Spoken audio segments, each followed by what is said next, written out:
Okay, so tomorrow you guys will be doing your first big pH titration. You're going to need to figure out the concentration of your sulfuric acid solution that you're going to be finding the concentration two different ways. The first way being with titration. So what I'm going to go through today is how to prepare you to be quick tomorrow, get you used to the equipment and what it's about, and talk about the Calyx. So you do have a pre-lab to do tonight. The purpose of the titration is to find the unknown concentration of a strong acid using a base of known concentration. So that's what you're going to do. The acid you're using tomorrow is sulfuric, and the base you're using is sodium hydroxide.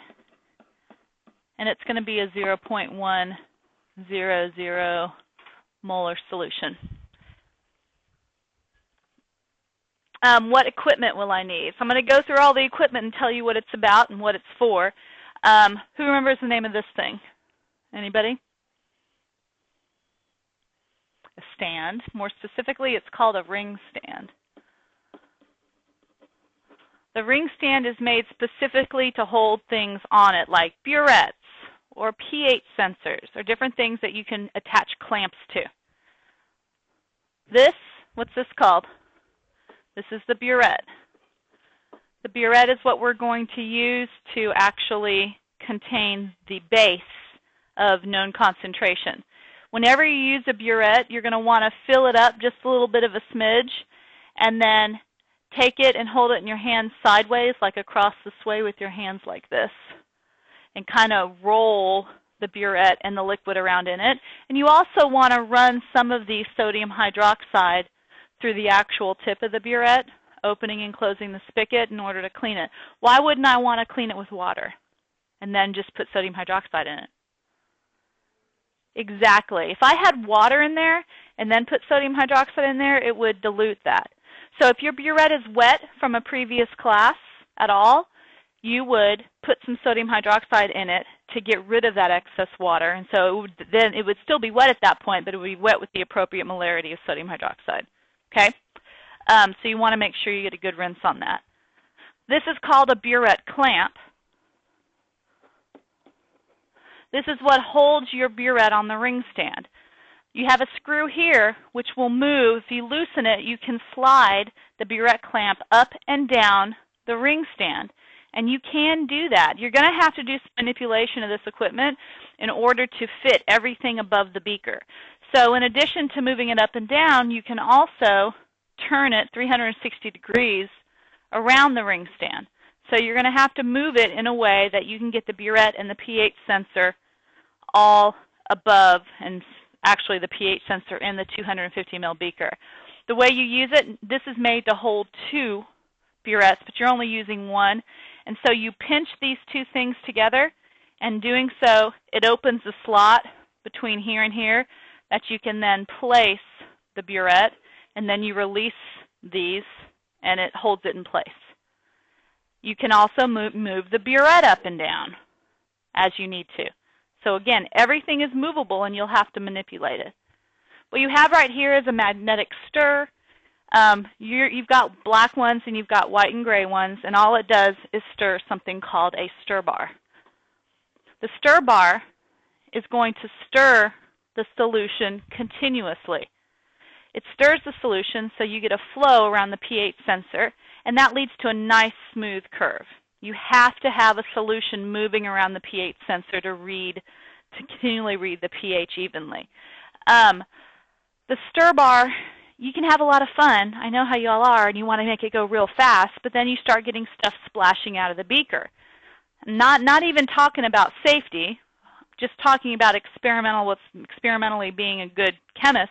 What's bad about that? You lose your sample. So if you're trying to figure out the concentration of that acid, and you decided to go so fast with the stir bar, it's spitting out everywhere, you're losing acid. So what level of concentration are you going to end up with as your final answer? Too low or too high? Too low, because you're losing moles. So your moles per liter will be too small. Okay? So be careful with the stir bar. You don't want stuff splashing everywhere. If the side of your beaker when you start the stirring, the little tornado gets splattered a little bit with some acid or with some of the solution, you can take a water bottle and rinse this stuff down back into the liquid. Water changes the concentration of the current solution, but it's not changing the concentration of that original amount, because you're only going to divide by that original mils, and you're going to be pipetting 10 mils of your acid into your beaker. So it doesn't matter how much water you add. All right, just make sure that there's not any splattering. In addition to this equipment, you're going to be using a pH sensor. pH sensor, super delicate, super expensive. These are attached to the LabQuest. This is a container that has a storage solution. Now, my pH sensors, I'm going to be sending them back this year to get refurbished. Some of them have mold in the stem, but they're working fine. One thing you need to understand about pH sensors is they have to stay wet. So, to prepare the pH sensor, you unscrew this cap. There's a cap here. That's the cap. Don't just yank this whole thing out of the solution. You unscrew the cap, and then you're going to expose this. This is a pH sensor. It's a tiny, tiny glass ball. There's wires running into it, and that glass ball is permeable, so ions can pass to the sensor within, in and out, in and out. If you break that glass ball, you can bring me a check for $110. And how do you break the glass ball? You drop the pH sensor, you place the stir bar really close to it and spin it real fast so it smacks into it continually. Those different things will break the glass. You have to be very, very, very careful with that. Okay? Never let it sit out in the air for very long. Okay, so what I suggest you do, and you want to rinse it off, I suggest you clean it and you just store it in a beaker with some DI water and let it sit in the beaker. Take it off of this, obviously, and let it sit in the beaker of clean DI water, and that's a way of cleaning it while you set up your other stuff. You can just swish it around, and then when you're ready, you're going to attach this to something called a utility clamp.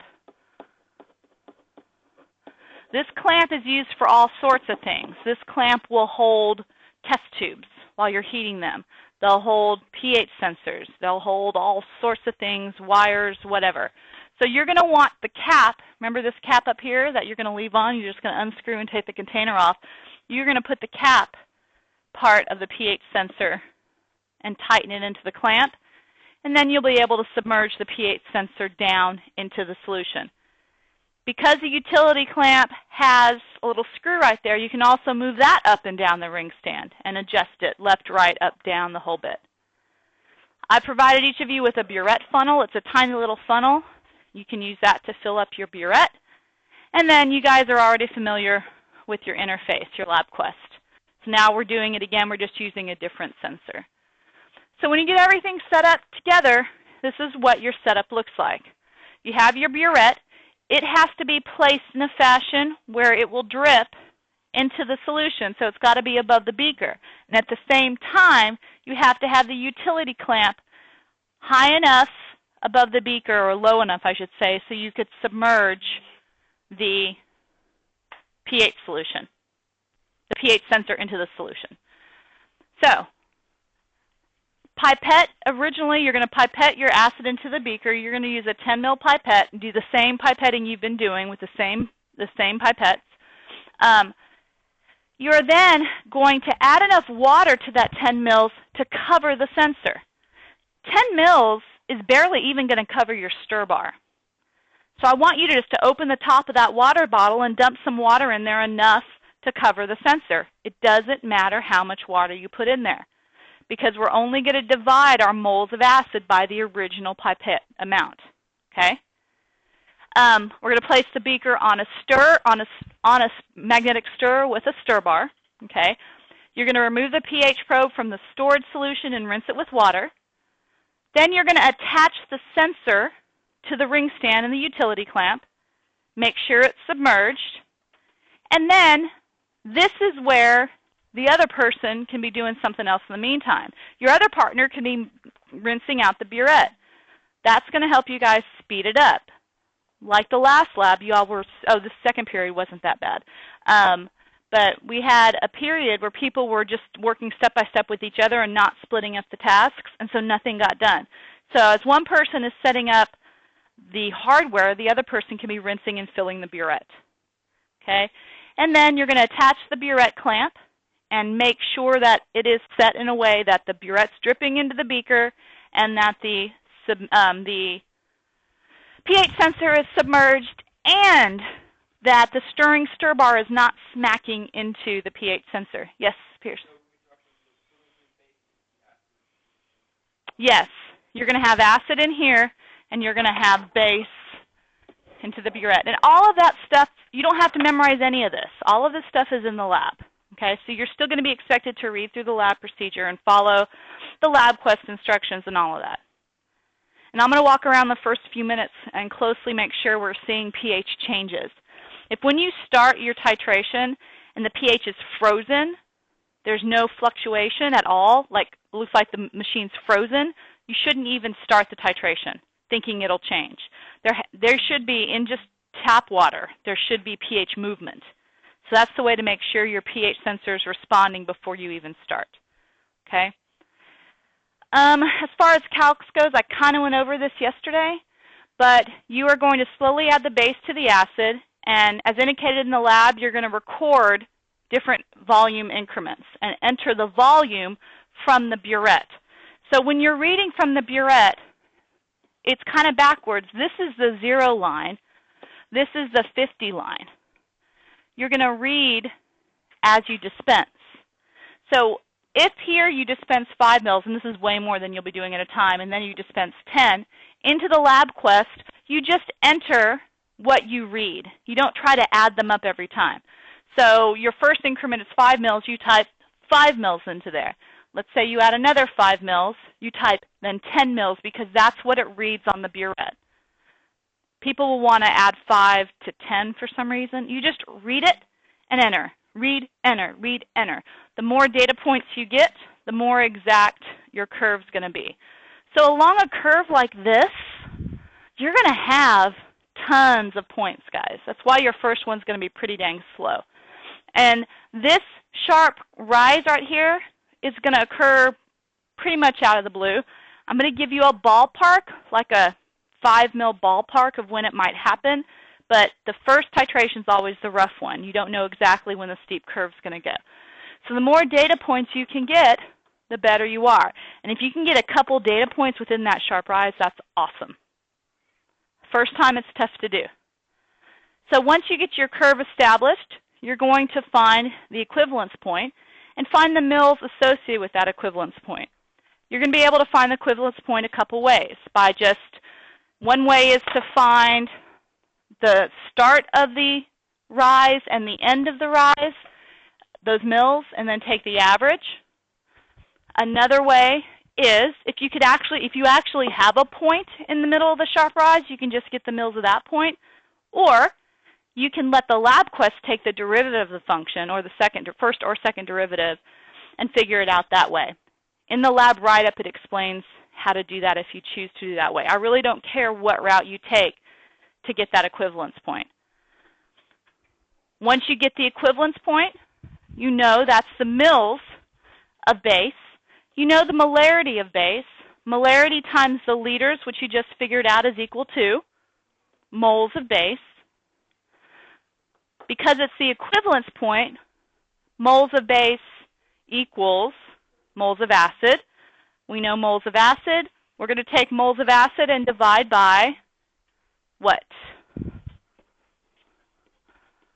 Divide by the volume you pipetted, which in this lab is going to be 0.01 liters. Okay? And then that's how you find the concentration. So you're going to do one titration tomorrow, and then a second titration the following day. It's a late arrival that day, but you should be good at it by then because you're going to know for the second titration exactly when that equivalence point is going to happen. So that gives you a little bit of leeway, and you get to actually titrate faster. You don't have to do as many points. You can do 1 point every half a mil until you get close, and then you can slow it down. The first one's going to be long and painful. Okay? You have to add a little, enter, add a little, enter, and follow the instructions. Okay? Here are the calculations I just went over. You can look back over these if you get stuck. And then I have a little video here that I'm just going to show briefly about titration using our equipment from another high school. And why isn't it clicking? Come on, baby. There it goes.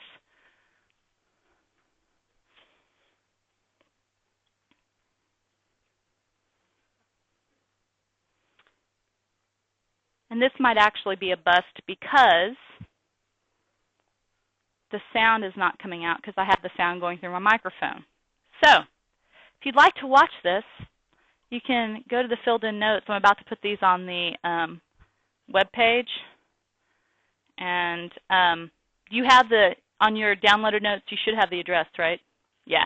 You could go to that address and watch it if you want to see how it all works together. But you're going to have a quiz now, and then you can start working on your pre-lab, which is due tomorrow. Okay, now I know